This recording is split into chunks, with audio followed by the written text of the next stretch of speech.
Hollywood is dead. That's the bullshit. Fran Drescher going like, I'm shocked that these producers would treat us this way. I'm shocked. That's the best acting I've ever seen in my life. You're shocked.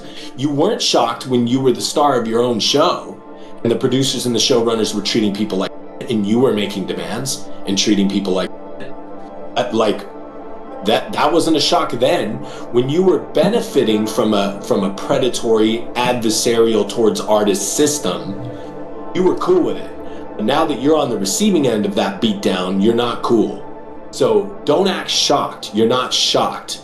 This is the way Hollywood has always worked. Hollywood has always been bigger, cheaper, faster. Like it's always been that.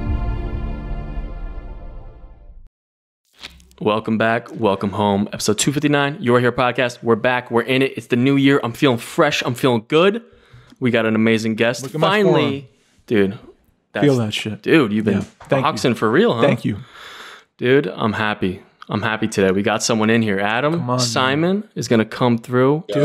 Dude. He's back. We finally got him after it's been tough, dude. It's been tough. We've been trying to get him on here. But we got him. Coming straight from it's been tough, but coming He's busy. Across the world. 12-hour time difference, dude. He's in the future right now. He's in That's tomorrow. Crazy. Yeah. That's Where's okay, wait, what time is it where you guys are? EST. So we're 12 hours behind. It's what, 9? It's 9 o'clock. PM. PM. On Monday. Monday, yeah. Dude. That's wild. You know why this works out for me is because I tell people, I'm like, hey, the deadline is going to be Tuesday, and I'm always ahead. Yes. So then when they hit me in, they're just like, hey, where's the script? They're like, where's this? Wait, that's just like, oh yeah, no problem. It's coming in tomorrow. And then I'm like, that's a super. But it's great for me because I'm always late. Well, you're on time now. Well, dude, before we start, we just got some things we got to get through. Get through them. AnytownActorsLab.com. Get on the website. If you're trying to learn how to act, man, it's the best acting teacher you're going to get from a real person that's been through it. He's been doing it. We trust him with everything. Adam Louder out in the Dallas, Fort Worth, Texas area. Anytown Actors Lab. You can get an in-person class. Yep. About to roll. If you're in Texas. Or you can get an online class. And he's also doing crazy, free, just giving out the amazing, just nuggets, detailed nuggets that can help you today. All over TikTok. On his TikTok. Just go on his account, AnytownActorsLab.com. Get on there. Shout out to the patrons also. We are uploading on the Patreon now. We got extra stuff. We're doing those interviews in person. Yep. Talking to people, asking questions. And we're doing a little side stuff. It's a little bit more of us. If you want to do that, you want to support us, get on the Patreon. Patreon.com/YouAreHerePodcast. There we go. And that's it, baby. Let's all take a breath for a second. Let's lock in. I'm going to start by saying this. Gentlemen, I'm glad to be here with you. Me too. Thank you for the time we're about to share. Adam, I'm a fan of yours, dude. Just straight out of the gate. I'm going to start there. The way you move, man. I'm a fan. Everyone I talk to about you, I tell them, this dude just moves in a way that's the beat of his own. You ever hear that? Beat of his own drum? Beat of his own drum. He moves to the beat of his own drum. Yeah. He knows who he is. He trusts his instincts, and he goes. He's a doer, not a thinker, not a contemplator. He's a doer. And I just want to say I'm a fan, bro. Let's start there. I'm not blowing smoke at him. Don't think I'm blowing smoke. I'm trying to really land this, man, and feel it. I want you to feel it. You know, man. And it's like, the beat of my own drum. Well, that drum is kind of like the one that's strapped to Dick Van Dyke's back in Mary Poppins. Like, that's the drum. Which usually lands me on a street corner going, let the what? So, but yes, it's a drum. Yeah, man. Well, I mean, now but look where you're living in a place like I know for a fact you could not have thought you were going to live there 5 years ago. There's no way. So like, are you fucking kidding? Right, like, right. Yeah, no way. So like, no way. Where you're at now, dude? Like, you're in Vietnam. You're with your family. We got to get into this, bro. Yeah. You're starting a company. There's like, I heard AI's involved. AI's involved. I heard AI's involved. AI's involved, and I got to know about that because we just used ChatGPT for the first time. What would you have told Adam 5 years ago? What would you have told Adam? Like, if it's me now going back in time and telling Adam? Yes. Little time warp. If it's me 5 years ago, I mean, listen, brother, I'll even say 2 years ago. I would say, okay, so 2.5, maybe 3 years ago. I would have gone back and said, hey man.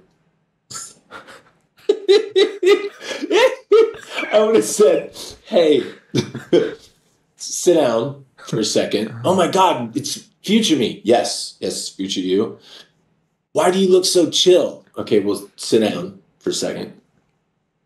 Everything you think and have learned is wrong. Wow. Everything that you've learned in 40 plus years on planet Earth is incorrect. And I know you've gone through some major shit. I know you've gone through some major stuff. And like even recently, and you think you've got a gauge, you think your feet are kind of settling in on stable ground. That ground is going to fall out on every level.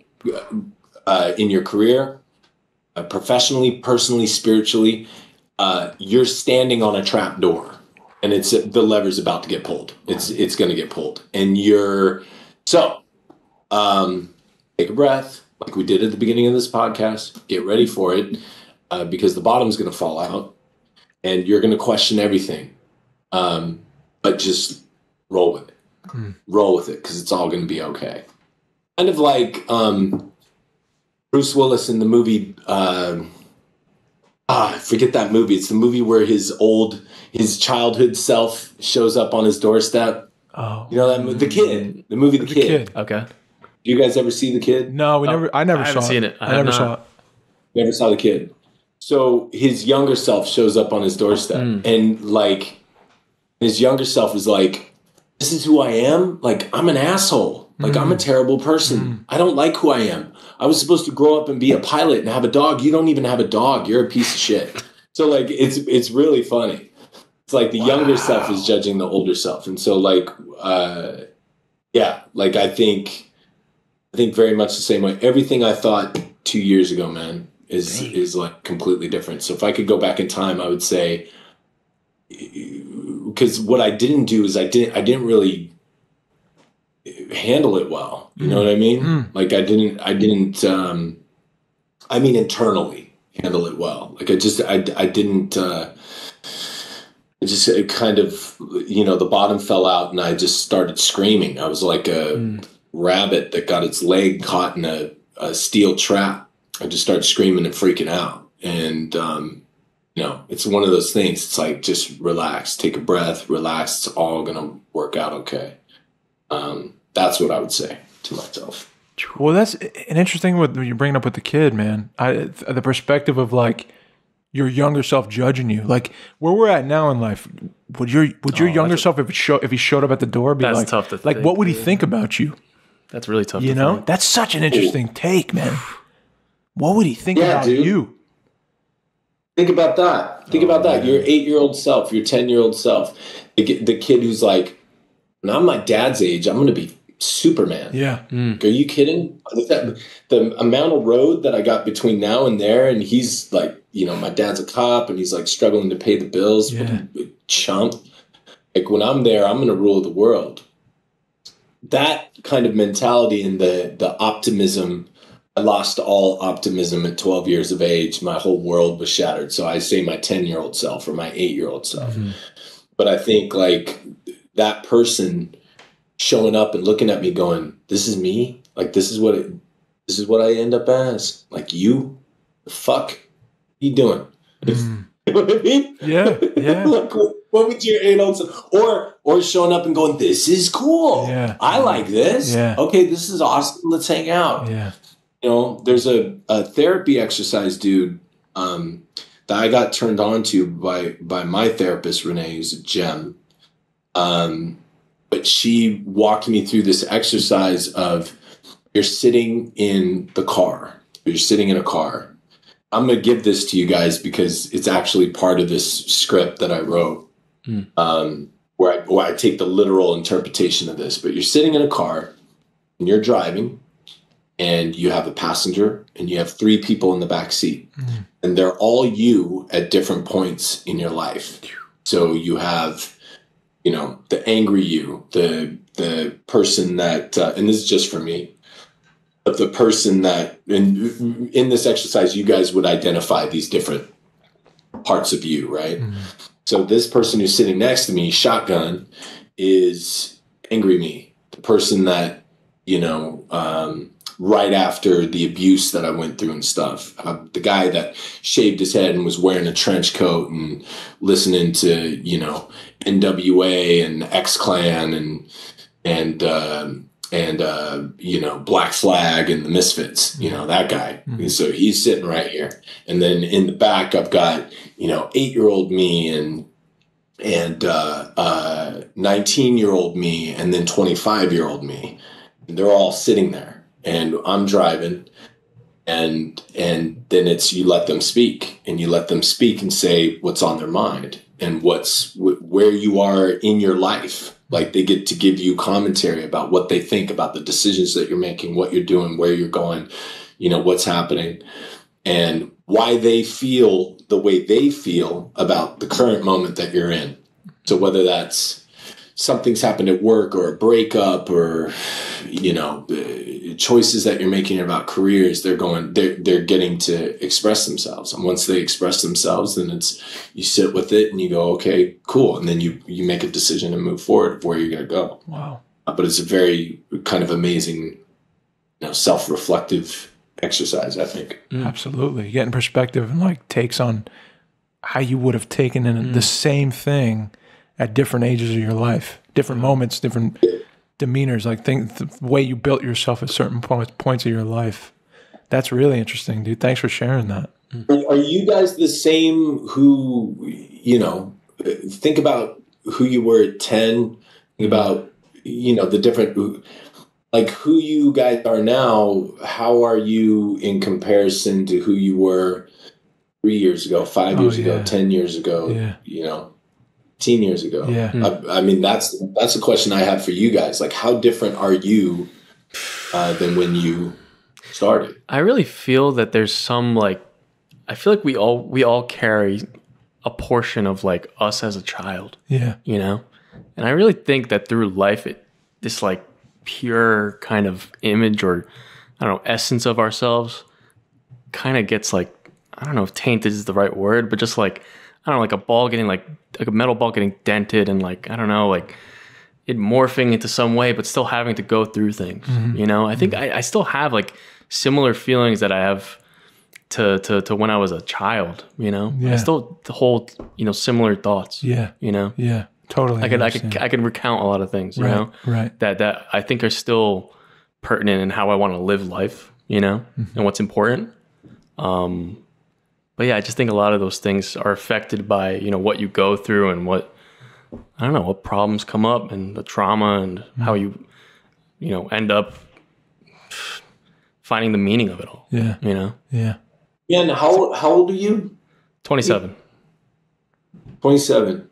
So then let me just cut it in half. What would 10-year-old you, if he was sitting here right now looking at you and going now, and I just walked him in the room and I go, hey man, do you want to see you? In 12 years, check this out. Or my math is off, but check this out. This is him.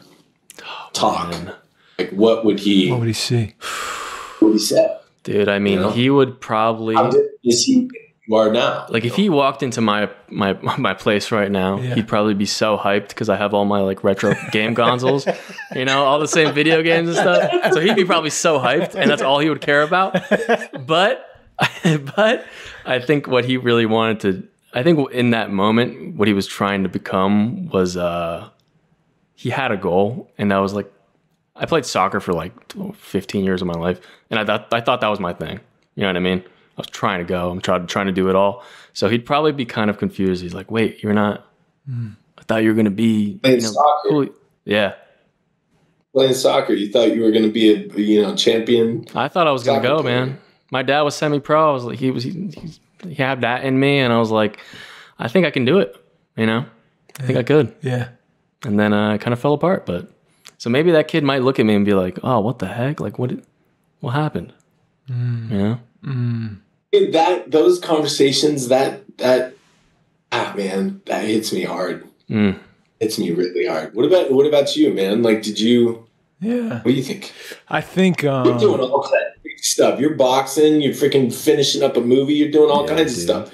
So like that kid, that 10-year-old comes in. Yeah. What's he thinking? I think he'd be psyched to know that I'm married, like to know that I'm not alone. I think that was always my big fear. That was the thing. I was like, I just built myself as a young kid as like someone who was constantly looking for what I couldn't get. And it was like this, it was unconditional love. And I was like, ooh, whatever I needed to do that or be for other people, or if I had a break dance at an adult party on the floor and like grab everyone's drinks and massage their necks and shit just to like get like a pat on the back and like, wow, Dave's a good kid. I would do that stuff. So I think if he saw me now, I would hope he'd be like, this is interesting, man. Yeah, it's interesting because I would hope he would see, I believe he would see, wow.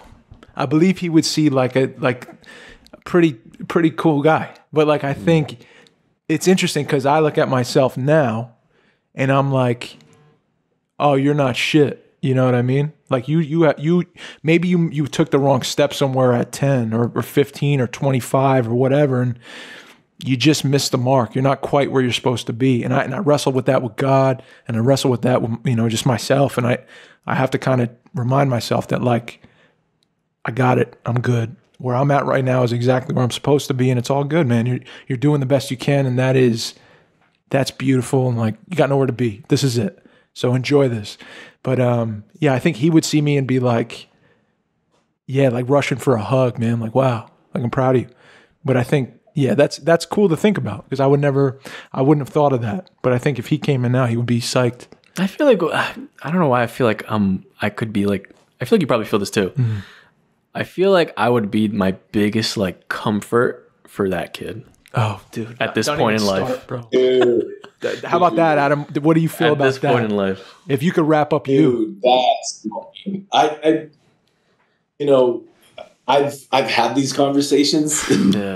I know this seems like just schizophrenic. And by the way, side thing, I really love talking to you guys. Like, I feel like somebody was asking me the other day, they said, hey man, what's going on? I've seen you doing like 3 podcasts all of a sudden. Like, what's going on? I said, this is the only way I get to talk to my friends and have like real like conversations because like I'm so busy. And I love talking to you guys because you guys just like jump to the marrow. Like you just jump in and like break bones and start digging stuff out. Thank you. That's why I love talking to you. We love having you, dude, for real, because you're like-minded. I love talking to you guys. Yeah, I love talking to you. Same, dude.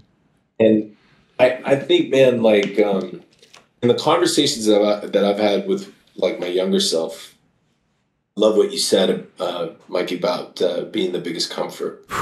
Because that kid was Mormon, right? Mm. Thought Santa Claus was real. Thought, Jesus is going to be coming back any day to Missouri. You know what I mean? Like, he thought the Native Americans were white and came from Israel. You know what I mean? Right. Like this kid had all kinds of conceptions about the world that were like, hey man, but this kid,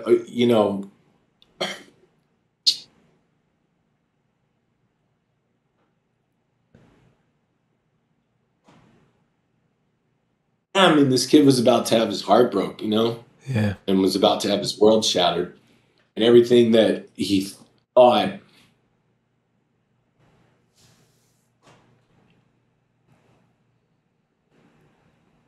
he was really kind. He was a very kind individual. Like, the story my dad likes to tell of me and everybody sitting around is, the times that he was able to come to my soccer games, I was always fucking up because anytime a player fell down, I would stop what I was doing, So like this kid on the opposing team is running down, he gets slide tackled, he goes down, I'm like, stop! And I run over to see if he's okay, and the coach is like, the ball, you fucking moron! You know what I mean? And I lost some of that along the way. Like there's, I think he would, and he has been heartbroken as to how angry I've been about things, and how dirty and grimy I've had to get with my hands on some people. And it's easy for old Adam to like justify those things and to go like, these motherfuckers had it coming. And I'm sure there's no end to people that would agree with me, but like, that's not the way. Like that's not the way. It's definitely not the Warriors' way. Like the Warriors' way is to see it and let them have enough rope to hang themselves and just move on and just go. And don't let it canker your soul.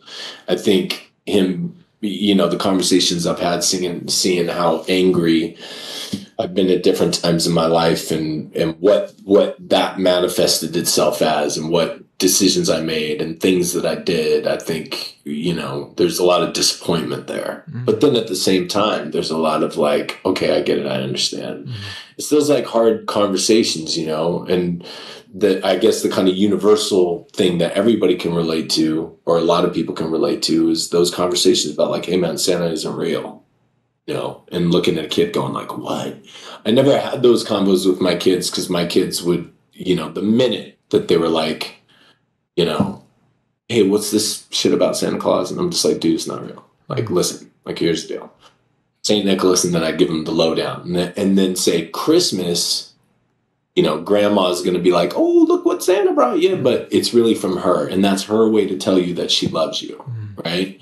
And so those times of the year became more meaningful to us, because we expressed like the reality of the situation. No, this is me telling you that I love you. I'm giving you a gift. It's a special time. We get the family together over the year, instead of some magical fucking, elf god is going to come down a fucking chimney and drop this off. And we've injected this thing that was created by the Hallmark greeting card company, loosely based off of somebody else's life, this intermediary between the love that we're trying to express to our family members and friends at a certain point of the year. Why are we doing this?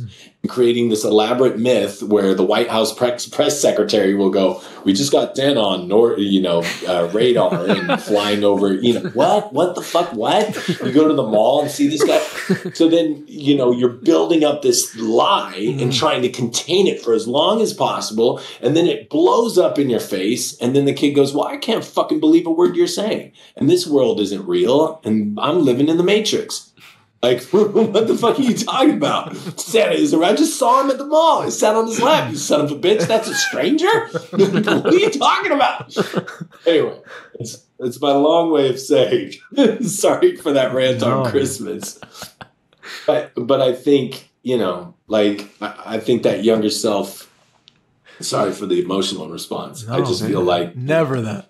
Don't ever say sorry. Yeah, there's a lot of disappointment, but then there's a lot of goodness, and there's a lot of like soothing of like, listen, like you got some shit that's about to smack you in the face, kid. Like, let me try to make that easier for you, and let me explain why, and this is where I am. And then the kid, lashes out and goes like, well, what the fuck are you doing with your life? Why didn't you do this? Why did you do this? And then there's a lot of explaining to do, and that's what therapy's for, right? Yeah. Cheers. Cheers, God, amen. That, man. I think like what's interesting to me, bro, is like what you just said. It makes me think of like forgiveness. Like you gotta, like having been who you've been and done what you've done, and like we've all been there. We've all had moments of like, I wronged somebody, I put my hands on somebody, I got angry at these things, I cankered my soul, like you said, in such a like, in a beautiful, almost written way. Like that's a beautiful way to put it. Like putting cankers on your soul. It hurts you and it decays you. These little acts of like, I could have been a kinder person here and I wasn't because I was hurt. And my question to you is like, have you forgiven yourself of those things, man? Yeah, I mean, I think the short answer is yes. I think, I look at, there's a lot of shoulda, woulda, couldas. A lot of trying to, oh man, I wish I would have seen that brick wall while I was driving 70 miles an hour that, you slam into. I wish I would have seen that. I wish I would have made a different decision. And those, I mean, you probably know this, man, like, because I know you've done a lot of work, like, where kind of these physiological responses that happen in your body that drive you down the roads of addiction and self-medication, all that stuff, is really your body screaming like, hey, idiot, like you ran into this wall over here, so you can't do that again. So you got to do something different. And then all of a sudden your fight or flight, is engaged. Your adrenals are dumping all kinds of chemicals, neurons are firing, and you're having, a fucking panic attack or, some kind of mental breakdown or whatever. And so the process of forgiving oneself, I think, is a major part of that, at least for me, has been recognizing that there are certain things that are within your control and there's certain things that are out of your control. Which is interesting because as human beings, why the fuck are we trying to control anybody? Yeah. Like, why are we trying to control anybody? How somebody feels about us? What this person thinks of me? What that person thinks of me? Or, is this person gonna betray me or do this or that? And can I control? You can't control that. You can't control your own fucking feelings. You wake up in the morning, you have a coffee, take some probiotics and vitamins. That's a very different day of waking up and not having anything to eat. Like we're controlled by all this, bacteria, microbiome, and chemicals firing in our head. Like we don't have control over our own selves, let alone anybody else. I mean, there's very little that, we can actually control. And I think more that you can just look at your day and every day and go, okay, I'm going to wake up. I'm going to do this, I'm going to do this, I'm going to do that, and then we'll see what happens. Mm-hmm. And not be so like the end result has to be something. No, it's like, I'm going to do this, I'm doing this, I'm doing this. Mm-hmm. I'm just doing things. And then the outcomes will be what the outcomes will be. Yeah. Row your boat gently down the stream. Merrily, life is but a dream. Oh, I love that. I love that. You know what I mean? Yeah, bro. Yeah, sorry about that, guys. Oh, you're good. No, you're good.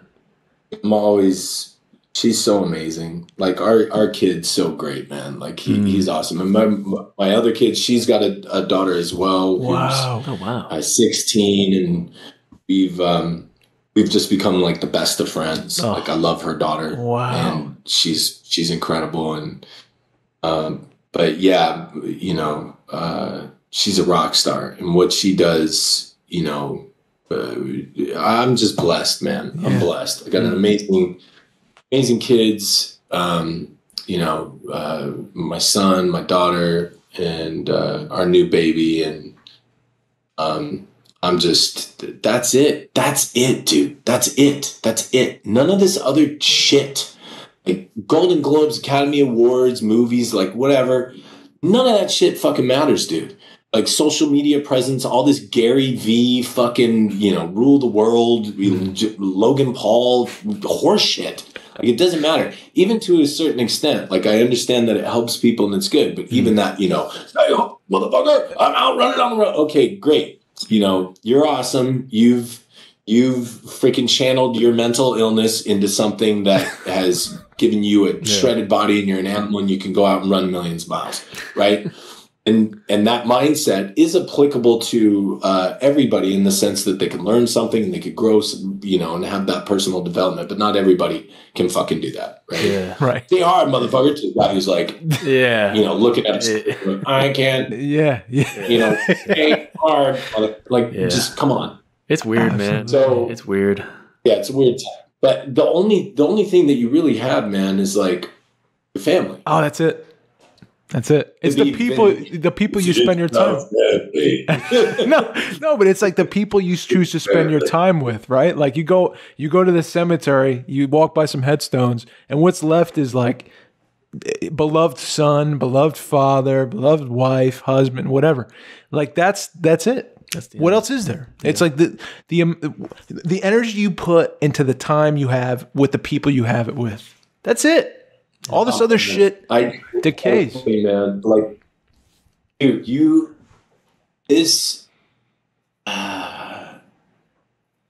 yeah, I mean, you know, and I struggle because it's like, what's sacred? There's no, like, I don't deal in secrets. Like, that's not my move, and it's not Larissa's move.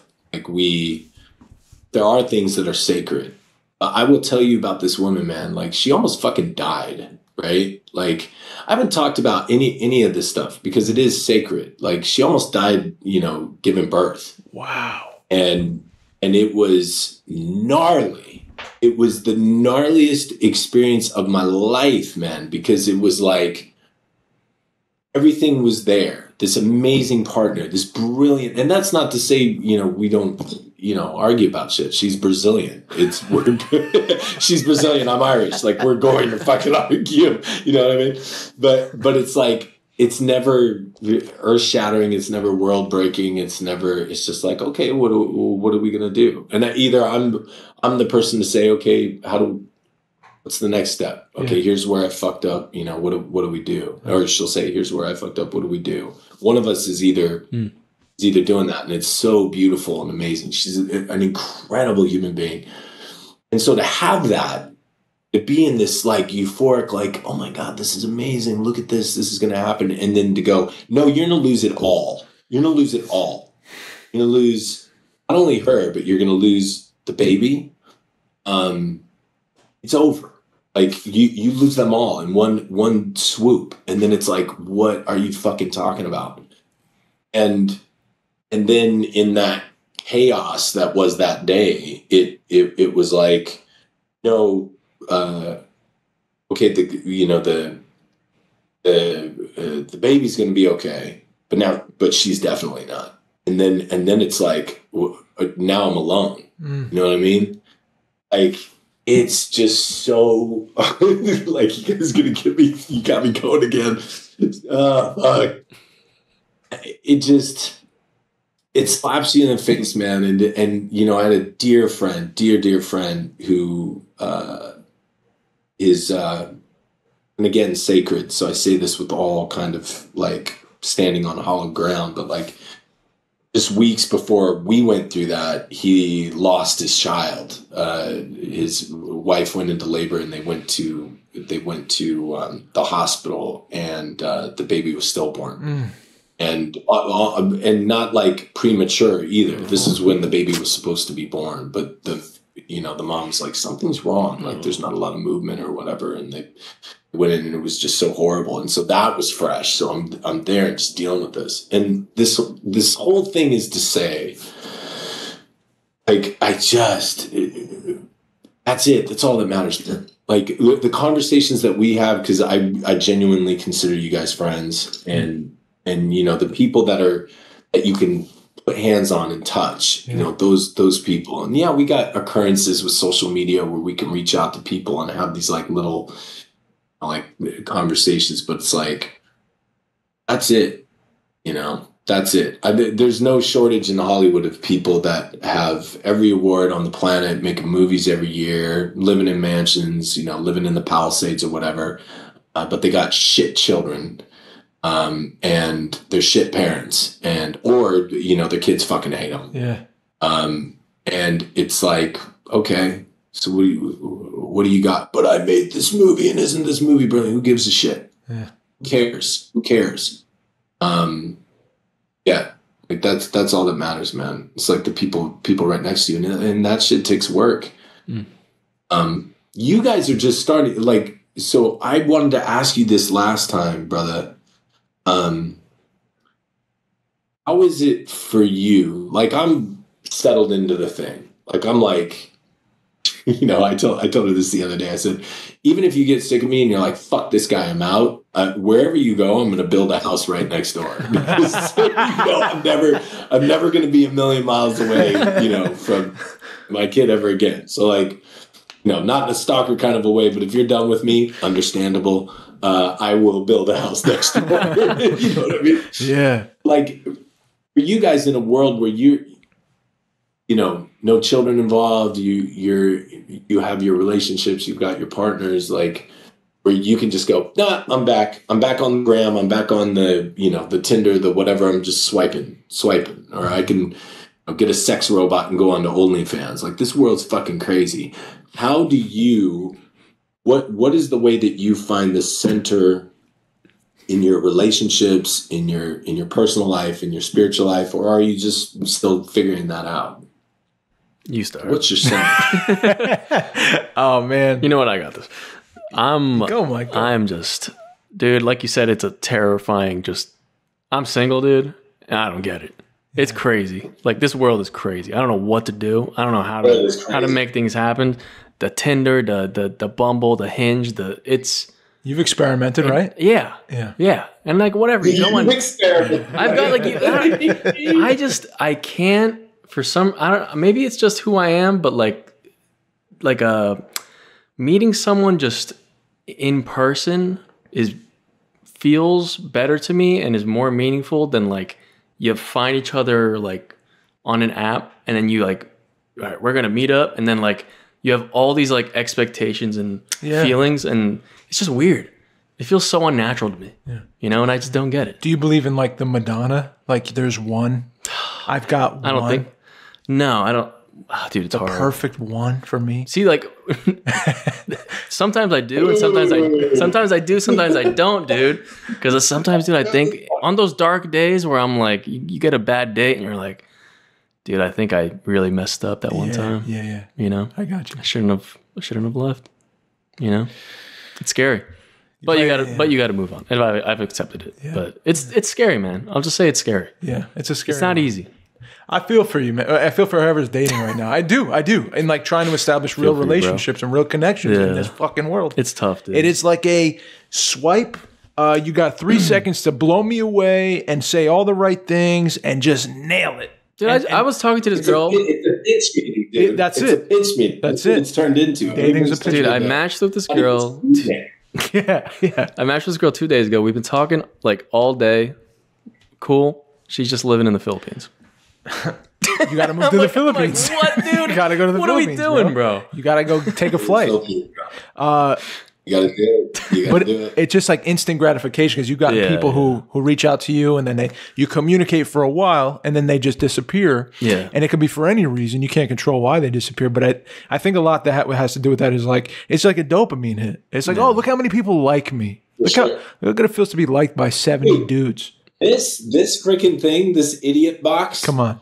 Is freaking. Say it. It destroys lives. That's all it is. Destroys it's lives. Drugs. Yes. It's specifically designed to keep you hooked. Yeah. And like, don't believe me? Take a look at your screen time. Yeah. Like, how much time are you spending every day?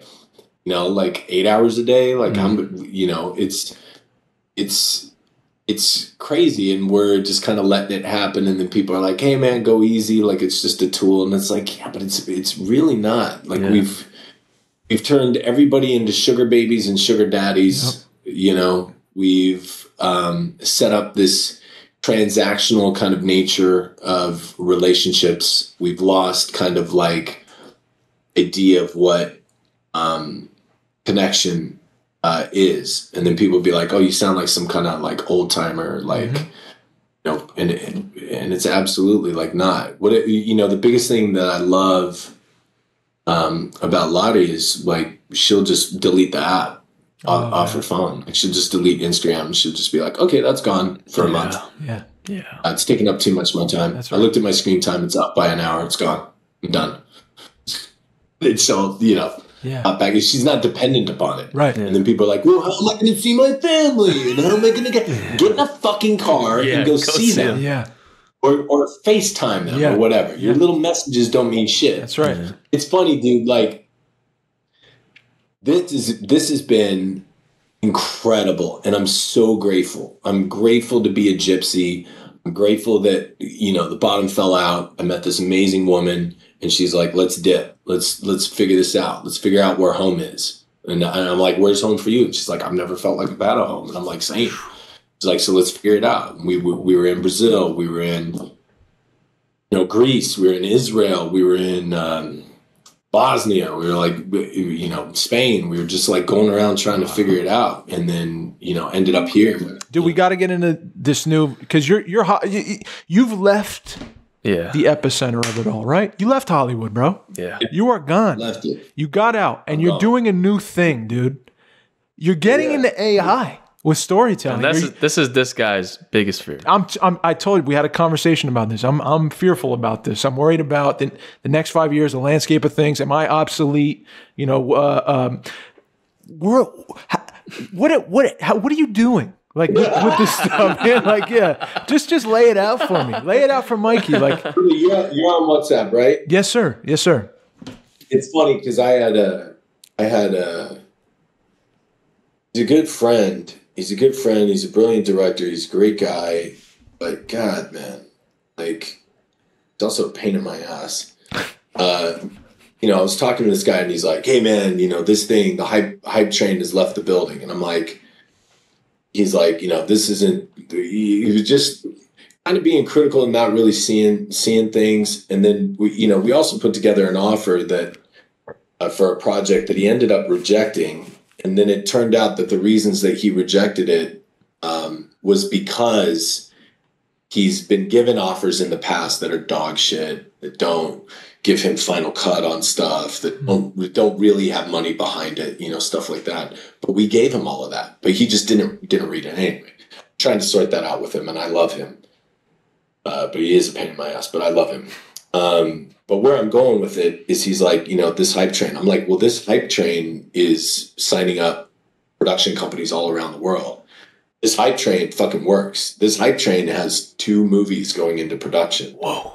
So if that's a hype train, like I'm going to stay. This hype train is paying the bills. Right. Like, so I don't know why it's a hype train. Like it's not fluff, but that's the general idea that AI is either like Beanie Babies or pet rocks, or it's the devil that's going to ruin us all.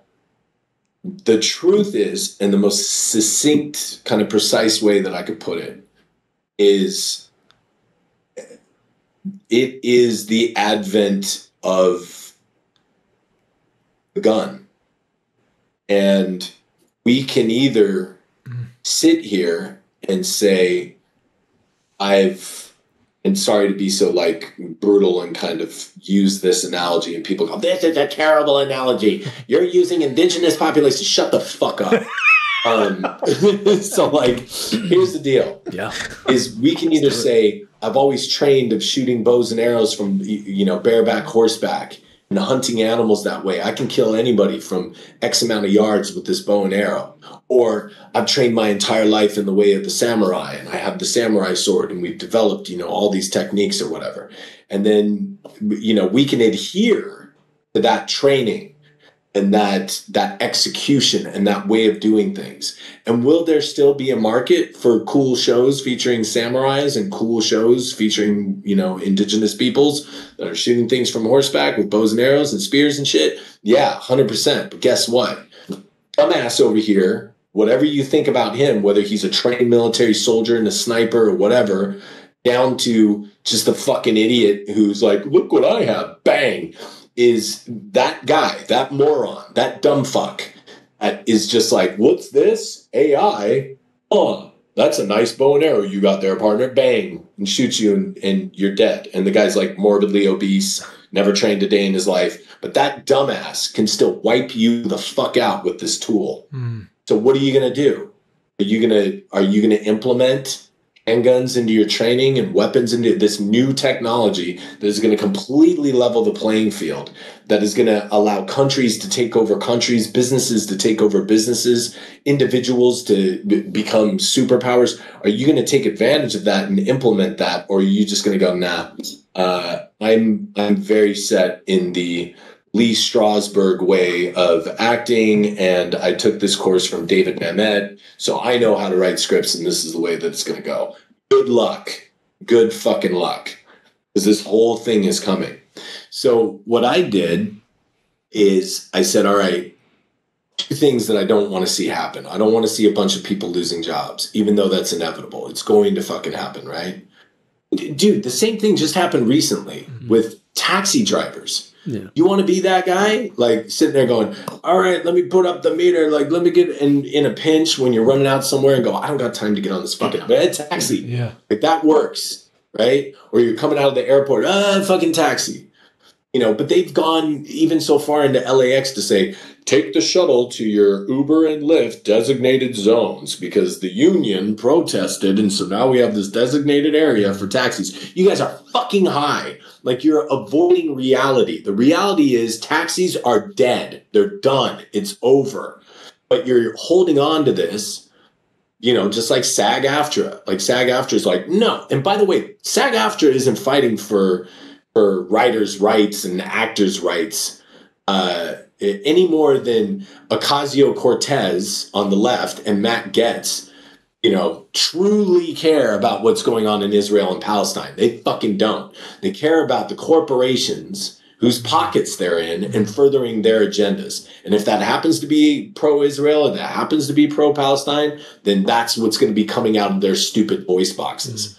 Because that's who they are. They're bought and paid for. Same thing with these unions. They're furthering their own agendas. Fuck them. So, you know, I love that. That's the landscape, right? Like Uber and Lyft have replaced taxis. So we can sit there and we can pick it and go, I've had this job for years. My father was a taxi driver. His father was a taxi driver. I understand that. But adapt and survive or die because that's where we're at. We are advancing technologically. And if you want to, it's just not this utopian kind of a thing. And by the way, Lyft and Uber drivers are building the mapping technology that's going to replace them. Yeah. And that's coming. Within 5 years, you will see self-driving cars that will now, little by little, be implemented into Lyft and to Uber, and drivers are going to disappear. So then what? Then the drivers of Uber and Lyft are going to strike and demand that they have the da-da-da-da-da. And it's like, no, brother, you got to move. You got to move. So how is this applicable to like film? You got to diversify your portfolio. No longer can you, I mean, I guess you could, but you got to either be dating a producer, married to some wealthy financier, or your parents have to own an NFL team, Kate Mara. That's the only way that you're going to get gigs, right? Right. Sorry to throw all these motherfuckers under the bus. Right. But like Armie Hammer, right? And true, he's gone because he likes to eat people. But Armie Hammer, you know, and this is a fact. Yeah. He's a cannibal. It's a fact. Armie Hammer. I've heard about it. You know, it's the same thing. Armie Hammer comes from a really wealthy family. Take a look at everybody who's just dominating, right? Like as an actor. Look at their backgrounds. Any blue-collar motherfuckers in there at all anymore? Not really. Not really. You will either find a shit ton of nepotism or a shit ton of cash. And mommy and daddy's bankrolling their careers so they can be able to get shit. So I look at AI as the great equalizer. Studios are throwing millions and even billions of dollars at AI so they can build nuclear reactors. So they can just go, you know, so they can just go, this is what Warner Brothers wants. Hey, Siri, can you give me a film about the Incredible Hulk fighting Thanos on a destitute planet? And I want the Hulk played by Tom Hardy, and I want Thanos to be played by Dave Chappelle. Oh, look at, and then the movie's done, and you're watching it instantaneously. Like, that's what they want, right? So that's coming, and it's a little bit down the road, but that's coming. So what do we have to do? Well, what I've decided to do is to partner up with these really gangster motherfuckers and develop an AI company that gives nuclear submarines to production companies that aren't a part of the big studio matrix, right? And that's our scheme right now. It's, you know, I'm going into you know, like we were just in Brazil, and I'm like, listen, this is coming. Like, it's coming, and they're going to wipe you off the map. They're either going to, you know, Disney, the Mickey Mouse is, you know, coming to Brazil, Godzilla style, and he is going to either absorb you, he's either going to purchase you, and you're going to be part of that family, or he's going to wipe you off the map. Like, that's what's going to happen. You're not going to be able to be the dominant party in this niche market in Mexico or Brazil or Israel or whatever anymore. Like, it's moving to a new world order. So we have the tech, and we've got the capabilities and the skills to be able to give you what you need to be able to keep your position here and defend your position. So we want to bring you up to speed, educate, you know, your entire company, bring everybody up to speed on AI, and not just AI like, oh, I make cool mid-journey images and I'm able to make a cool pitch deck. Like, no, we have the capability to be able to upload a script and instantly have a budget, a sales sheet, actor contracts, location scouted, and all the film commission information already implemented. So like, well, oh, I'm shooting in Atlanta. Okay, what if I switch this to Mexico? What if I switch this to Thailand? And see those sales and benefits instantly, and also see the changes reflected in the budget. Wow. Now, does this only benefit the higher class? Is there any way this can... Absolutely. How does it benefit the people below? Because we're going to be giving it away to students. Now, that's what I kind of love about levels AI, the playing though, field, right? is because all of this stuff is available. I could go on right now and have ChatGPT right in my own thing, looking up strategies for whatever, growing, all the stuff. Right. You know, and I think that's the beauty kind of it, that it's... Now, the thing I'm scared of, like, it's a level playing field, like you said. The thing I'm scared of, Adam, is to a point, like right now, if we look at like media, right? What, like, we got movies, we got music, we got, now it's shorts are the big thing. It's all about like the quickest way you can get something. Like, do you think like a long-term movie, does that disappear in 10 years? Or is that something that's still there? I think there's a market for it, but like, you know, these guys... Like, how does the future of it change, you think?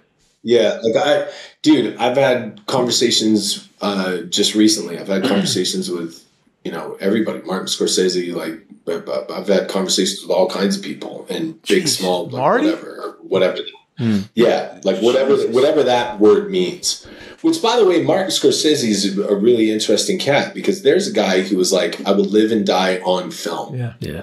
Right? Like, I will die on that hill. And Christopher Nolan's like, I will die on that film, like on that hill. Like, I'm shooting on film, that's it.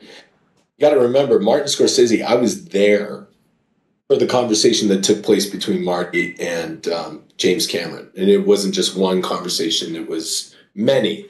But I was present for one in particular. And, you know, Jim's comment was, let's run a test. Let's run a test. You shoot on film. I'm going to shoot on the Red. I'm going to shoot on the Alexa. We'll use fire, water, you know, light, different filaments and elements. And then you tell me which one's which. You tell me which is better, you know? And through those conversations, and I'm summarizing, but Martin shot Hugo digital, and not only digital, but in 3D. Wow. So there's that. Like, 3D is a tool. But AI, what it looks like, you know, so a guy like Martin or some of these other people, and I say that name with a lot of reverence for, you know, what he's done, what he's accomplished, but these guys that are saying there's always going to be something magical about the lights coming up in the theater and the pageantry and the and then it's like, that's the same people that are like, there's always going to be some magic about the priest coming in and swinging the incense. And then, and then meanwhile, we're seeing droves of people leaving the church, right?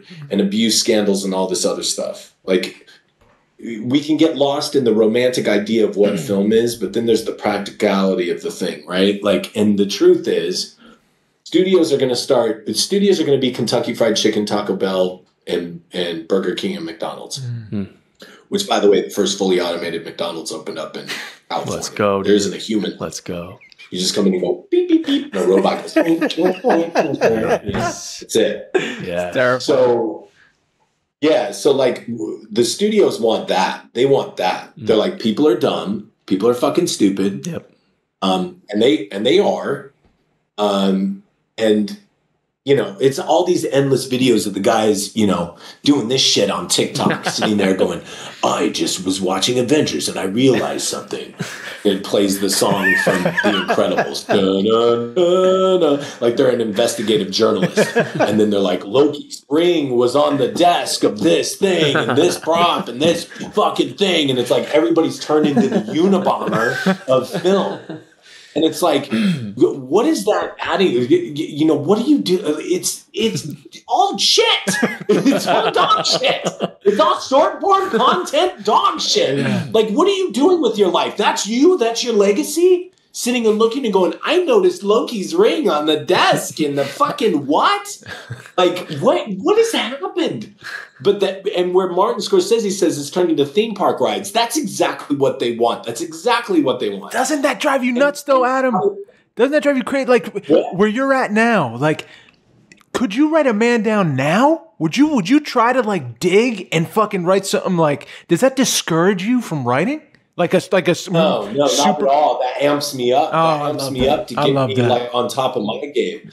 Like I've been able to see rough cuts of like all my buddies' films and like everything that's happening. And what I'm seeing is people are digging their heels into this traditional filmmaking, like school kind of way of doing shit. And I'm like, you're dead. You're dead. You're fucking dead. Oh my God. Like if you keep going about this in this kind of traditional way, you're done. Yeah. You have to find new ways, new visual styles, new ways of storytelling. Like you have to adapt, right? Any more than, you know, plays, right? Like it used to just be, you know, back in Rome, it used to be a guy walking out in front of a theater of people and giving this kind of like, you know, performance.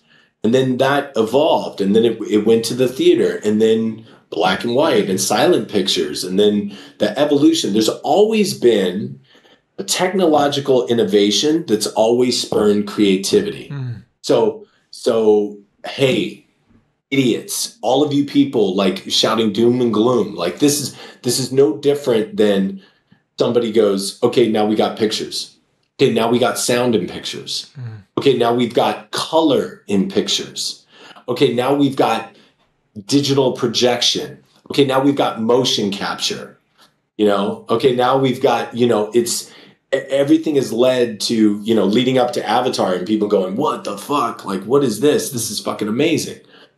But there's always going to be room for gritty storytelling, dramas, you know, all those things. It's just the days of $40 million drama are dead. They're done. They're over. Like, it's stupid. I'm seeing the budgets on some of these fucking movies, and people are like, you know, it's a coming of age tale about, you know, a girl who takes a moped ride across the country to meet her, you know, transgendered father, or whatever the fuck it is, right? Yeah. And the budget on it's $35 million. And I'm like, you guys are fucking high. You're crazy. Yeah. You're nuts. You're losing your ass. And Hollywood's burning.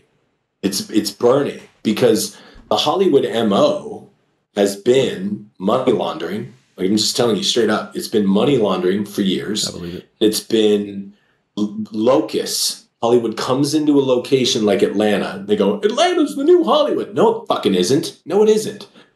They're locusts and they're feeding on your crops. And you're sitting there going, isn't this great? Isn't this great? Look at all the locusts in town. Isn't it fun? Like, moron, they're taking everything from you because that's what they do. That's what Hollywood does. They find all the wealthy people, they get them to invest in their movies, and nobody sees a return on that investment. Now, that's very attractive to people who want to launder money, not very attractive to people who want to set up a legitimate business model. You just blew my mind. I'm all about business. Like, I'm like, look, this is the way that films should be done. You write a script, you you have a budget put together that's reasonable. Yeah. It's not overshooting. You're not involving, like these different people that do business a certain type of way and pad budgets so that producers are making exorbitant amounts of money. And you make a reasonable budget. And then you start looking at, okay, where can we shoot this to get the best tax incentive, to get the best rebates? What are the best crews? Really, let's take a look at our big item. Let's look at the above the line. Like, what are our personal relationships with these people? And can we talk to them? Can we make this actor a producer on the film and be collaborative with them? Is that something that he wants to do? Like, does he or she want, input in these kinds of things? So then you start working that budget to get it into a reasonable range, and that money, those savings, and getting brand deals and sponsorships and product placement and all that kind of shit, like all that stuff that you're doing to kind of work those numbers, you're using to pay back the investors who put money into the film in the first place. That's the good way of doing business. Mm-hmm. Or you find, a bunch of people that want to launder money, and then you get into, a relativity media problem like they had in Malaysia with Leo DiCaprio. You end up in a giant fucking lawsuit. Ryan Kavanaugh, big L, dude. Big L. Yeah. I'm in, bro. So those days are over, dude, because everybody in the world where I've been, I've did a mini series in Israel, 2 things in Brazil. Everywhere I've been, they're like, we know how Hollywood operates. And then I'm like, well, then they're fucked. So the studios just want to be able to get all those people that are screaming for 10 minutes, right? Mm-hmm. When Spider-Man, when Tobey Maguire comes through the portal, mm-hmm. and they're screaming for 10 minutes, nobody's watching the movie. They're just there to go, Tobey Maguire and Andrew Garfield are together, that's it. Yeah. And, you're just going, whatever that is. They're there for that moment. Yeah. But that's it. And the studios went, look at that. That's what we want. We want to replicate that. Yeah. Want all these fan nerds go, give us the Snyderverse. We deserve the Snyderverse. They want those people. They're like, yes, you deserve the Snyderverse. Yeah. You absolutely. Here, would you like some more of this plate of Krispy Kreme donuts? Like, let's just nom. And you're just like, yeah, that's a good movie. I'm gonna make a YouTube video about how this movie is the best movie and this movie sucks. They're catering to that crowd because there's more of them. They're paying to go to movie theaters because they want that. So that's the future of movies in that regard. But they're always, we can tell stories. And if we can use this technology and not be afraid of it, jump into it. This idea of Justine Bateman, God bless her, but you going, there's no place for AI, bro. Fuck off. And her kind of hardcore, fuck AI, bro. It's like, I'm looking at that and going, it's like, fuck guns, bro. Fuck guns, man. I'm a sling bitch. You know what I mean? I fling rocks at the fucking enemy. I'm going to do that all day long. Fuck guns. And this guy comes in and goes, you don't like guns? Well, I got something for you. Educate yourself. Get in. And understand that, I can now. What does this do for a guy like you, and me, Mikey? So it's like you sit there and you go, "Yeah, man, I got to write the script. Fuck. Okay, so I got a general idea of what it's supposed to be, but I got to call up friends. I got to, and then some stupid actor from my acting group is gonna go, well, if you want me to bounce ideas off of you, bro, what's my credit on this thing? You're not gonna get this thing, And it's like, fuck, I got to have all these conversations. I got to do a fucking table read. I got to do all this shit. It's like the guy's going, you can only be a comic if you're doing stand-up nights and you grind on that for 50 years. And it's like, you got 0 people in the crowd, man. That's the real stand-up. And it's like, and people going Bo Burnham isn't a real comic. Yeah. He's not a real comic. I'd like to see him do a set. It's like he's making millions of dollars and he's directing movies with Academy Award winners, you dumb shit, on your podcast doing whatever the fuck you're doing, So for a guy like you can go into ChatGPT and you can say, all right, here's my premise. Here's my basic idea. help me out with the first scene. And then it'll bang out the first scene. And then you go, okay, do this, but more in the style of this. And then you get that. And then you go, okay, you can use it as a sounding board to like bounce ideas and get shit done quicker. Right. Now, what's the next step? You get the script written, it's polished, you've done it, you've gone through, you've submitted it to things like Pseudo-Write, which is another AI program, which will come back and say, these are the plot holes. These are where your character arcs are unclear. So it's giving you notes. It's the same fucking thing if I send it to, a group of screenwriters and they give me their input. It's a tool. While they're all with their biased opinions and their egos. I don't have that. I've got an algorithm that goes like, hey man, you're missing a hole here. I don't have an objective here. I'm just telling you, like your character isn't fully fleshed out. And you go, okay, thank you. All right, let me fix that. So now you've got the script. Now what? I got a script. So now I'm going to go try to find it. I'm going to run around town. Please, fucking man. Like, no. I can take that script. I can upload it. I can create visuals. I can create a pitch deck that seems like that's the world. Or if you're like, that's not my bag, let me get a director who I want to work with. What's your vision? And then you create a deck that's reflective of that director's vision. And then you're putting a budget together. So now you're walking into a place and no longer it's, I got this great idea for a film. Okay, this is what I'm thinking. And then they're like, we're going to hire you to write that, big boy. Like that's done. But, and even now I got a script. Here's my idea. Okay, cool. Yeah, whatever. Like who's attached? Like now you got to walk in and go, all right, here's the script, here's the pitch deck, here's the budget, this is where we're looking to shoot, this is the director that we're thinking of attaching, these are the actors. Like, bam, and you walk in with that and they go, okay, cool, we'll take a look. That's if you're trying to get somebody to invest, back you, partner up, invest. If you don't want to go that route, if you want to make your own shit, there's nothing stopping you. There's absolutely fucking nothing stopping you. So now it's a race of a bunch of people that are savvy to the tech that are just, that are, going, oh, I have the tech, a little bit of 7-Up, a little bit of Dr. Pepper, a little bit of Coca-Cola, a little bit of Fanta, and blah, blah, blah. And some of the slushy, I'm going to throw some Junior Mints in there, and now I'm walking out with a 7-Eleven special. And people are like, oh, this is tasty. You could be one of those fucks. Or you can be the guy that's using it to make really incredible content. I'm this DP dude here in Thailand. I'm meeting with him later. He's fucking insane. And he's got his own video array, LED array, his own like makeshift kind of like studio and equipment. But his eye is so unique and so different, and he's implementing a lot of these tools. It's just a tool, man. But we got to use it. We got to get savvy to it. That's what I told you. Otherwise, you said that. There's no move. There's no move beyond that. And this helps probably the most is people like you.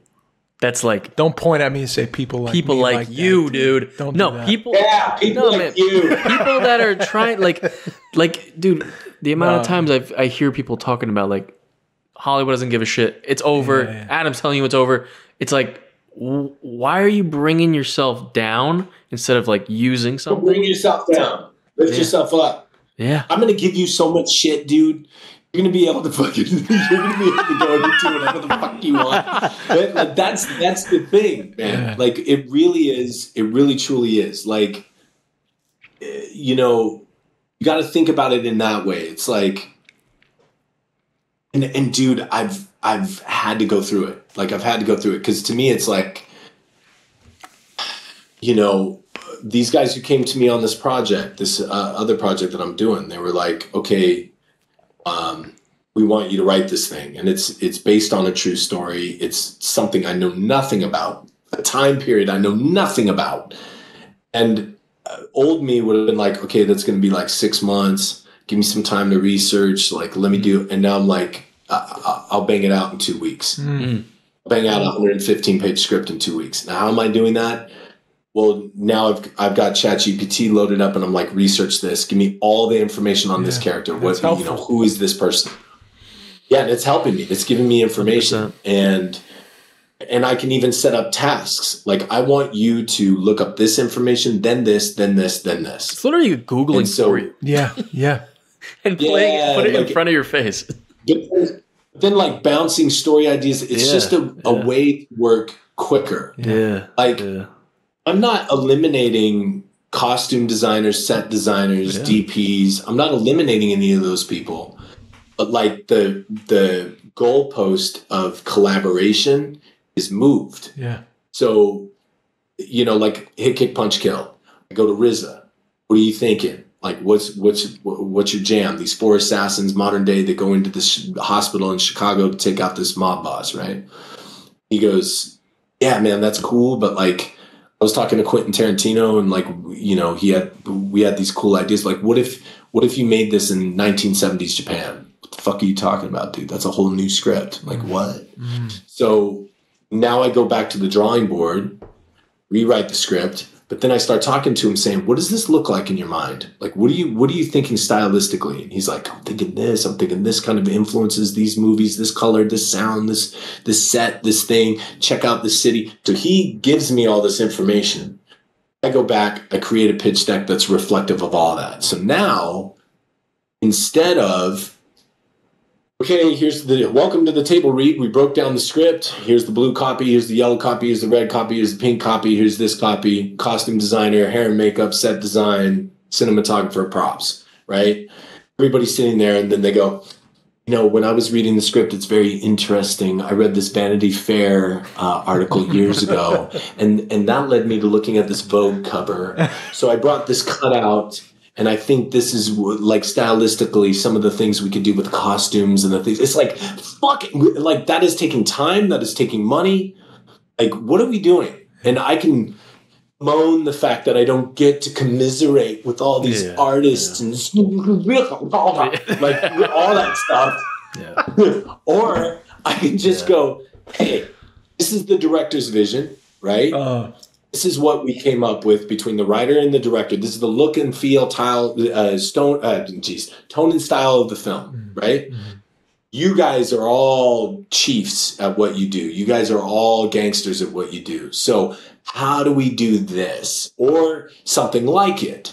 So now it's not, you know, people submitting work and we're going, no, that's not it. Fuck, no, that's not it. Okay, let's fire this person, bring somebody else in. Like, we're wasting time and money. It's no, this is the vision.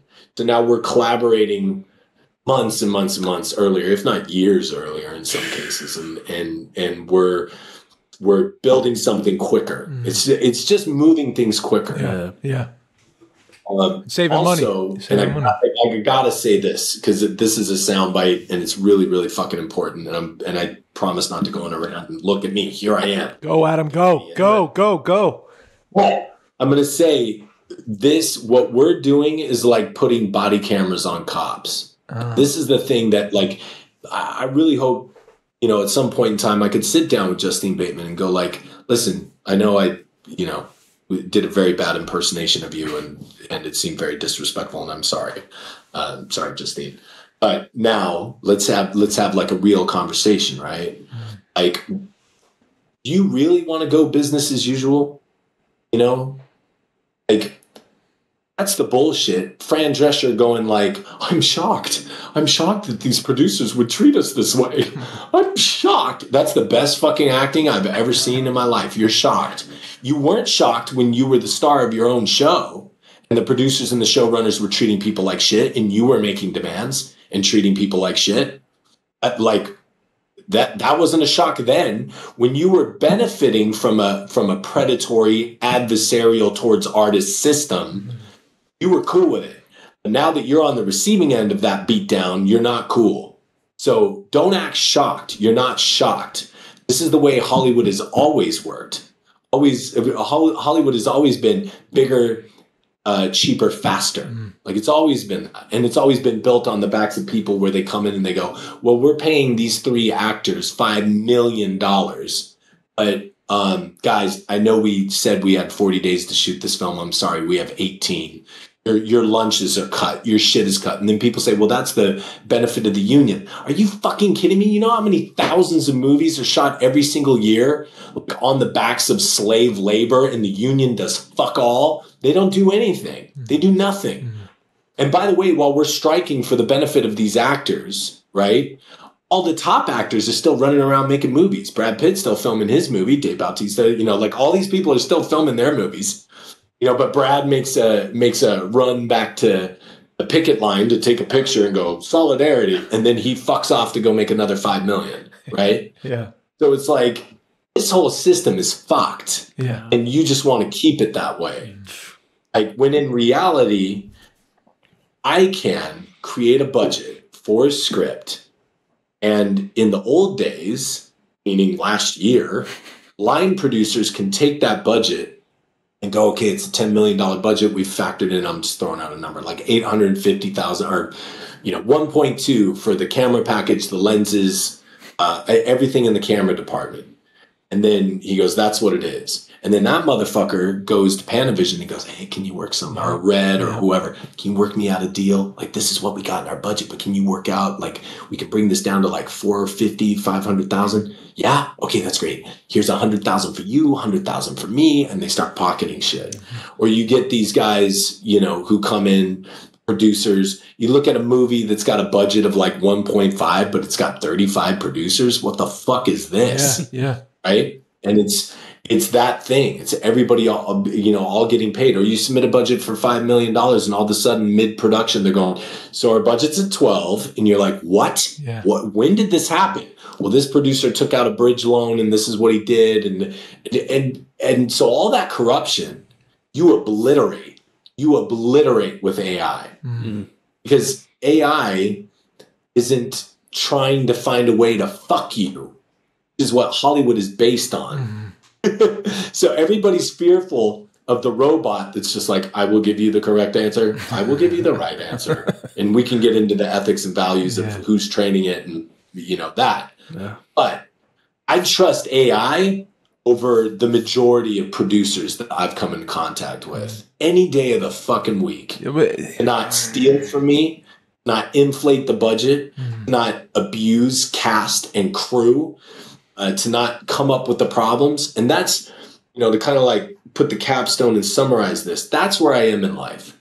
I'm done. I'm done with the fucking coke-fueled, escort, hooker-driven film sets. I'm done with it. I'm done with these shifty fucking bullshit financiers and producers that are just trying to get their money shot on a red carpet at TIFF or fucking the Cannes Film Festival, holding some cistern of fucking wine and a cigar and trying to look like they're Andrew Tate on the red carpet. I'm done with those fuckers. Like, I'm done. I'm done with actors that come to set and all they're trying to do is sleep with the hair and makeup girl and make sure their wife doesn't find out. Like, I'm done with all that shit. I'm done with the infidelity. I'm done with the dope. I'm done with everybody's fucking bullshit. And my friends would be like, well, you're done. You'll never make a movie again. Mm-hmm. It's like, yeah, I'm making 3. So blow me. I'm done. Hollywood is an absolute corrupt cesspool of dog shit. And they've built this ecosystem that takes advantage of guys like you. Like guys like you, Dave. Like, you're such a sweetheart, dude. You're such a great fucking guy, man. And Mikey pointed it out. You do this thing where you're like, what's wrong with me? Like, is there any hope for me? Oh, like, I want to like grab you because, like, dude, that's what Hollywood is built on. Hollywood is built on you coming in, learning your lines, doing everything, paying thousands of dollars to an acting school, the money you don't have, and coming in there and the acting teacher goes, I think you have a block. I think it's something to do with your mother or your father. I think maybe there's a bad relationship there. I really think you need to sign up for our master course, and we're going to work through these issues over the next couple of years and get you to the point where maybe you could audition for CSI or some other CW show. But don't worry, we'll work with you. And they're just sucking the money out of your fucking bank account. And oh, no. you don't want to work with this headshot photographer. We're going to send you over to our studio approved headshot photographer. And then he's like, that's going to be $2,500. What the fuck are you talking about? So more money's going out. And then, we're going to send you to this body mechanic, a guy who's going to teach you, this, now I can be loose with my instrument. No, and all this other shit. And it's just money, money, money. And you get to the end of it and all these actors are living out of their cars and never amounting, they're never able to book a gig, because the reality is that all those gigs are going to the person that the producer is fucking, or the financier's niece and nephew that he's like, I'll give you $500,000 if you put my niece in a scene with Eric Roberts. Like, that's what's fucking happening, right? And they don't teach that to actors. They teach actors that if you don't book a gig, it's because of you. It's your fault. You're the one to blame. It's insane. The game is rigged.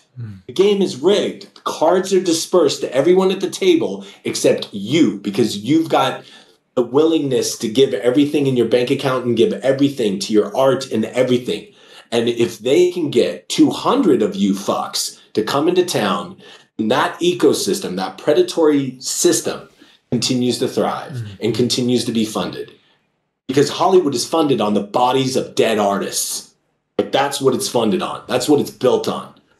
Just like Vegas is built on the old timers that are coming in there and putting their child's inheritance into the coin slot over and over again. It's the same thing. What's wrong with me? Someday I'll be able to go to the Golden Globes. Someday, if I just do the Alexander technique and learn how to relax, if I just go to this headshot photographer, I wonder if I can meet somebody at CAA. I'm going to go to CAA. I guess I'm going to sleep with this fucking agent and this fucking producer, and I'm going to do this. And we're going like that whole ecosystem. And I'm dropping like everything right now. I'm like, I love it. Because nobody's saying it. Exactly. It needs to happen. Say it, bro. It needs to happen. Somebody needs to be saying this shit. And meanwhile, I got actors doing podcasts, and they're coming out talking about family values and blue collar this, and you got to pull yourself up by the bootstraps, and you're an amazing artist. You're a fucking asshole. You're an asshole to be selling this to the people and telling them that if they just work hard, that it's on them to do it in a system that's completely fucking rigged. Like, spend your whole life inheritance building up this horse, this pony, to go try to make it in the race, knowing the entire time, you asshole, that there's a sniper sitting up in the bleachers that's going to shoot your horse in the fucking head because it's already been predetermined that 3, 4, and 5 are going to come in first, second, and third place. It's heartbreaking to hear. That the whole fucking thing is rigged. Yeah. So, how dare you? And by the way, and I've dropped names to you guys privately, but it's like these guys that are like blue collar, make it rah military, rah police officers, and it's like, man, last year I saw you at a Comic-Con and fucking off with 2 escorts that your wife doesn't know about. Shut the fuck up. Yeah. Like, it's all pandering, propaganda bullshit. So I think for us, and I'll end on this, the people that know that about the system, and people can watch this and obviously, with my rants, think Adam's totally crazy and out of his mind and who the fuck is this guy? But what I'm saying is true. It's rigged. It's the majority of people that are in power positions in Hollywood are suffering from psychopathy and they're sociopaths, they're psychopaths, consummate narcissists. That's who runs it. Nepotism is rampant. Everybody's just hooking up their own people, and it creates an ecosystem of sugar babies and sugar daddies and all this kind of predatory shit. And everybody down with the patriarchy. That's not it. There's women that do this. There's, people in the LGBTQ community that do this. And it's really just like seedy shit. So knowing that, where AI comes in, level the playing field, is we're not beholden to these fucks anymore. Like, we're not beholden to these people anymore at all. Like, this, I got to play the game. I got to go schmooze. I got to go do this. No, I don't. I got to just make what I want to make. I just got to focus on making what I want to make. And, this idea that, hey, man, you're going to have to play ball. You're going to have to play ball. You don't. You don't. You need tools. You need resources. These gatekeepers have resources, which is why we think we got to suck dick and do whatever they want, right? We don't need to do that anymore. And that's what they're afraid of. I can create these things. I can make these things.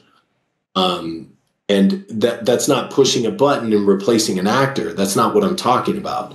I'm talking about the resources that you need, the pitch deck, the budget, the sales sheet, casting, reaching out to actors, even like being connected with actors. That seems like a hurdle. How do I get an actor attached? How do I get a director attached? That's over. Like, that's all information that you can get. So you just got to be good. You got to be seen and you got to be good. And AI makes that possible. You guys convinced me. You guys convinced me. All right. All right. This is it. You guys convinced me. Okay. I'm on it. I'm on it. I'm on the AI I'm train. going to give you some stuff. I'm going to give you some stuff. I will gladly accept This is the it. leading guy. Come on, dude. But with this Epstein list, is Hollywood dead now? Are we finally killing him? Is it over? This is what I think. It's like, I put this on my Instagram. I don't know if you saw it. It's like, I did. all these news media organizations that are like, now Bill Clinton, we're not saying that he did anything wrong. Sure. And I'm like, Yeah. if I flew on a jet with El Chapo over 50 times, right? I put this on my Instagram. I said, if I flew on a jet with El Chapo over 50 times, met his drug mule, took pictures with his drug mule, got a massage from his drug mule, then flew out to his cocoa fields an undisclosed amount of times, and am quoted in court depositions as having said, "I love cocaine, yum, yum, give me more." Right? And then there was one other thing that I put in there that was relatable. That I was brought up in private depositions over 150 times. I wouldn't be a guest on The View. I would be in FBI custody. You know what I mean? Yeah. So it's like, just switch that up. But there's so many things that they're keeping secret, and everybody likes to focus on like the Hollywood of it. Like, ooh, Leo DiCaprio's name was like mentioned in this court document. It's like, right. But Bill Clinton and Donald Trump both partied with this fucking guy, both visited this guy. Bill Clinton was a guest at his daughter's wedding. Epstein was a guest at Bill Clinton's daughter's wedding. Whoa. There's pictures. So it's like, there's pictures of these guys. You got, Donald Trump in this video going like, dancing, and Jeffrey Epstein's in the background going like, and it's like, there's nothing going on there. There's nothing. And everybody's using the Epstein list to go like dirty Hollywood and dirty this. It's like Prince Andrew, right? Oh, yeah. Like that motherfucker. He's getting his funding cut. Dude, he's toast. Like, there's so many people that are way more powerful that are involved in this. And there's some Hollywood people that are involved in this. But it's like, we're talking politicians, left, right, center. Like, people that are everyone. And across the world that are, brought up on this list. But I mean, they killed this motherfucker in. They killed him. They killed 100%, bro. That's a job. That was a job. 100%. And they pulled names too. That's totally a job. They pulled names from Are you this shit. kidding me? They fucking off this guy. Yeah. I heard they changed his clothes. The cameras turned off, man. No. They took the body before anyone arrived at the scene, and they changed what he was wearing. Yeah. It's crazy. Yeah. They disrobed him. The guard fell asleep. The cameras turned off. Yeah, bro. He's in a different outfit. Asleep. I don't know. Guards fell asleep. Cameras turned off. He replaced his inmate with a killer, somebody who is who's an expert at strangling people. There you go. It's his crazy, cellmate. All this stuff happened. And it's like, and then I've been able to read some of the conversations, like the emails that were going back and forth between Ghislaine Maxwell and him. Yeah. And he's like, "Have you decided? Like, are you gonna make a statement about what they're asking?" And her response was, "I feel like if I talk," and I'm paraphrasing, but basically she was saying, "I feel like if I talk, anything that I say about Clinton or Prince Andrew is just going to spur more questions." Oh shit. She's like, and then the lawyer like, "Well, your silence is going to make you guilty by association. You have to say something. I think the better route is to say something." And it's like, okay, you're not going to be talking about these people if there ain't shit going on. Of course. Like any other case, man, if this was me or you, we'd be fucked. Oh, yeah. We'd be done. It's over. Toast. but it's these high-powered individuals. And, you know, I had this amazing call. I can't say who it was with. I had this amazing call with this dude, Navy SEAL. We're working on a project. He's incredible. This dude's story is nuts. But like, again, you talk about the American dream. I just feel, you know, Hollywood in particular, California in particular, and people are like, come to Texas. I'm like, y'all got the same fucking problems. You have an electrical grid that will fail if the wind blows wrong. It just snowed, dude. You know, like, it's over. Yeah, there's no mecca. Grid, people dude. are like, come here, come there, and it's like, whatever. America in itself is it's plastic surgery. It's the appearance that everything is okay when everything's not okay. Yeah. You know, it's saying we have to support Israel. We have to defend Israel. So they're under attack. And yeah, there was this terrible attack that took place on October 7th. And, you know, the rapes and murders and this horrific event that happened. Let's back up for a minute. Like, Biden, I hear you. You're talking about this terrible event that happened, but what's in that briefcase? You know, what's in that briefcase? $6 billion. Where are you taking that briefcase? Let me see you got a ticket? Where you got? Oh, Iran. Interesting. What are you doing? Fuck are you doing? Right? Well, America is doing what it's always done. Yeah. Like back in the day, back under the Reagan administration, under Operation One Note, they go in and they go, hey, Iraq, we're going to help you develop chemical weapons to fight Iran. And they go to Iran and go, oh my God, we just found out Iraq's got chemical weapons. Don't worry, Iran, we're going to sell you antidotes and weapons to fight their weapons. Then they go to Israel. Hey, we just got this intel. We got an inside guy. Iraq's got weapons. Iran's got weapons. They want to wipe you off the face of the planet. So we're going to sell you this weapon system that is going to help defend you against these guys. But we're walking around and going, you don't like this guy? Here's a rocket launcher. You don't like this guy? Here's a weapon. You don't like this guy? Here's a nuke. And okay, you guys fight. And then once the dust settles, we'll get all the contracts to help you rebuild. That's America. That's America. America's biggest profit is war, next only to child pedophilia. America is the biggest producer, consumer of child pornography. So when we talk about the American dream, I feel like, you know, what's his name in that show Newsroom when he goes, when you talk about America being the greatest country in the world, I don't know what the fuck you're talking about. Yosemite? You know? That's how I feel. And it's like, but we feel good because we have the benefits of the empire. Right.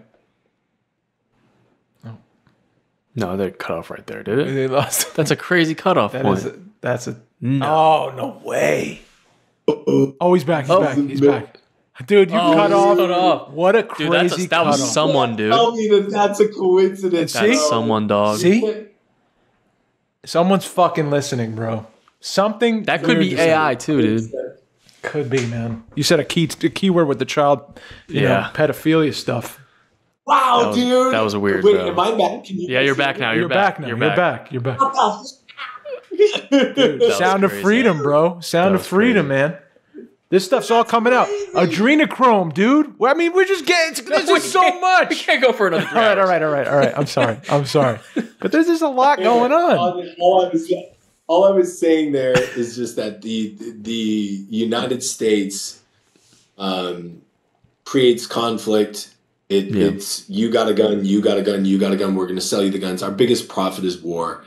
Our other biggest export is pornography, and you know, it's crazy. But you know, and you said Sound of Freedom. I mean, even that, you know, that's not a hit job. I met Tim Ballard in 2015 at the Salt Lake City Comic-Con. There's video. I spoke at an event for Operation Underground Railroad.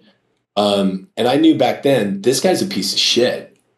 Like, this guy's a total fucking piece of shit. Now, what he's saying about what's happening in the world is true.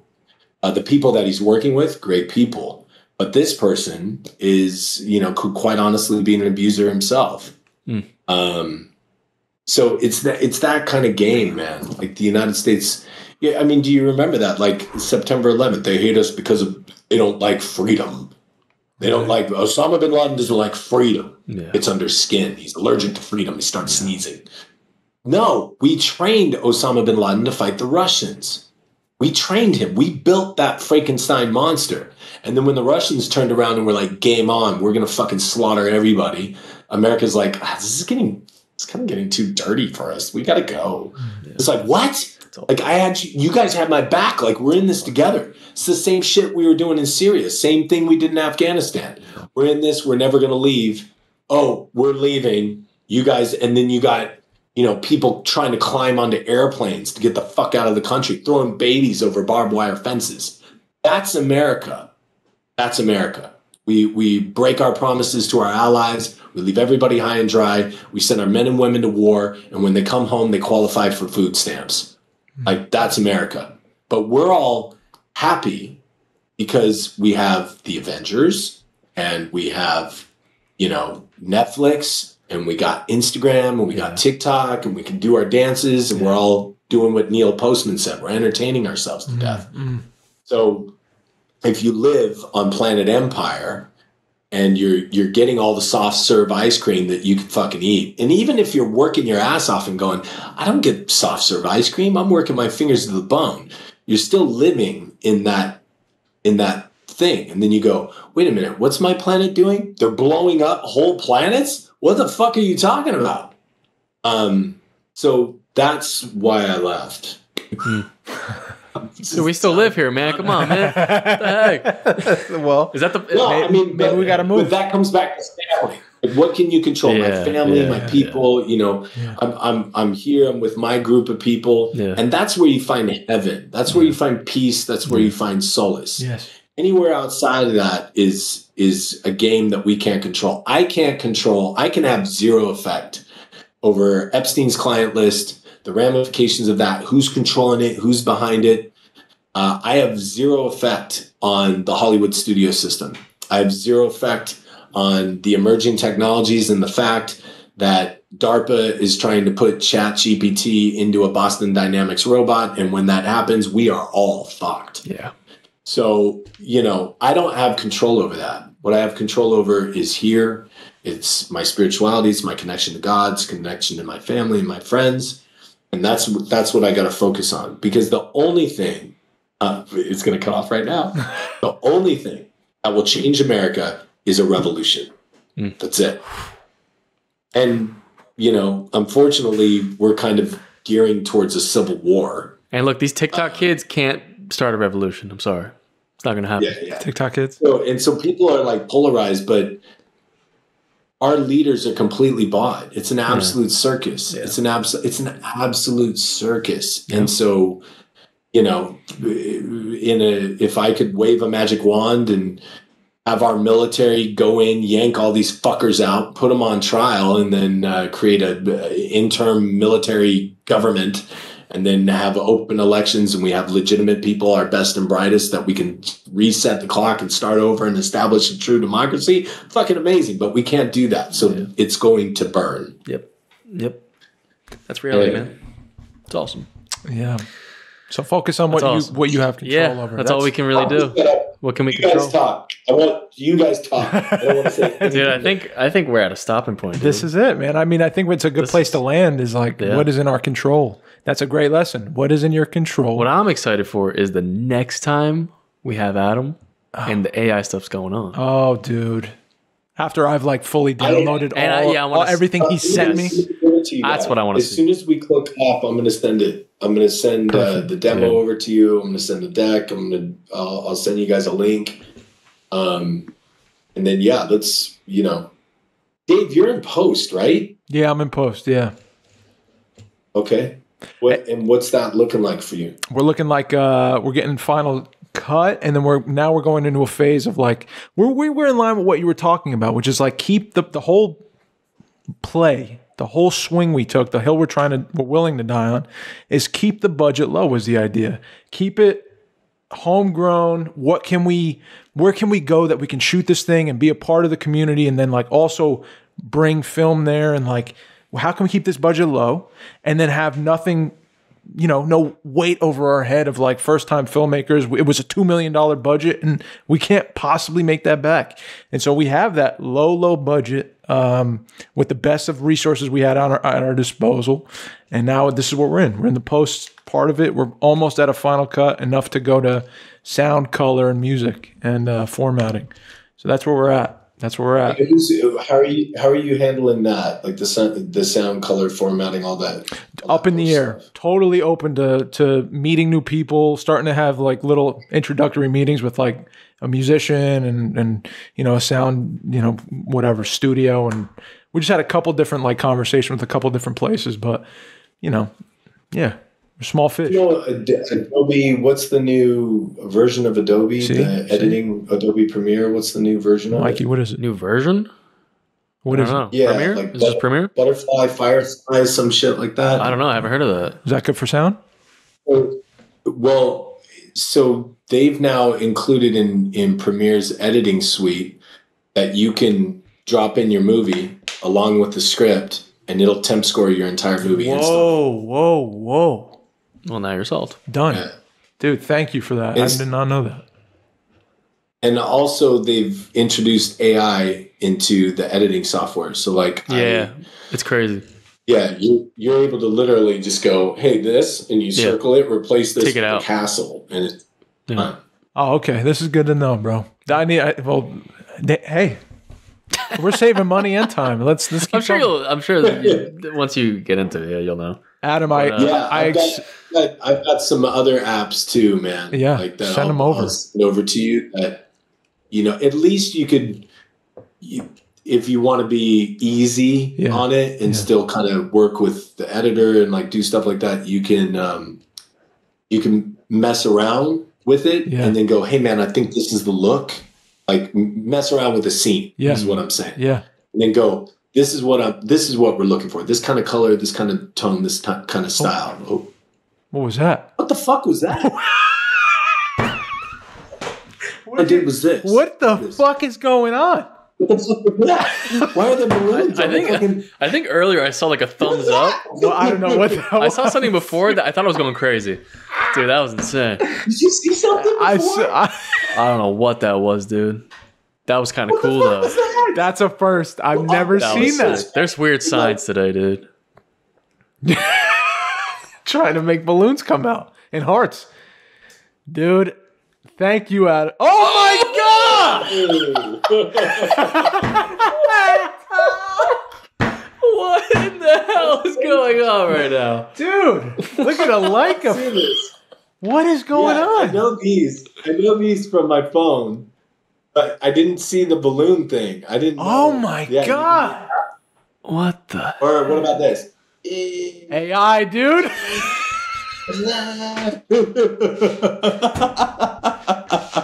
What the fuck? I'm losing it. Dude, oh my God. That just destroyed me. That was awesome. I don't know how I get the balloon. I don't know how I get the balloon. That was awesome. I was doing something. Holy crap. Was it love? I do love. I love you. Nothing. Rock and roll? No, nothing. You had that. I'm pretty sure.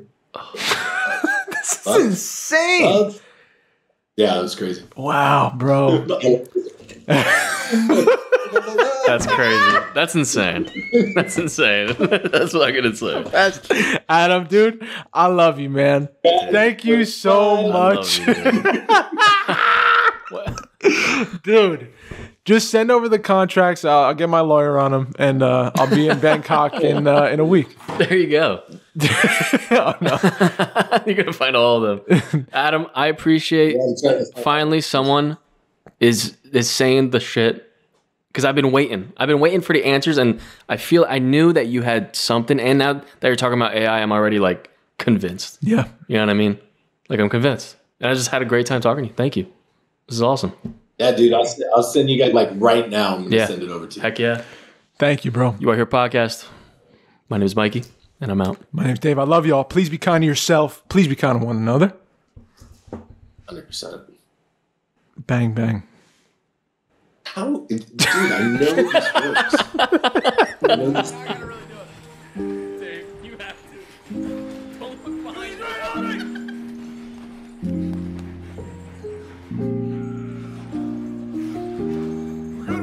Yes!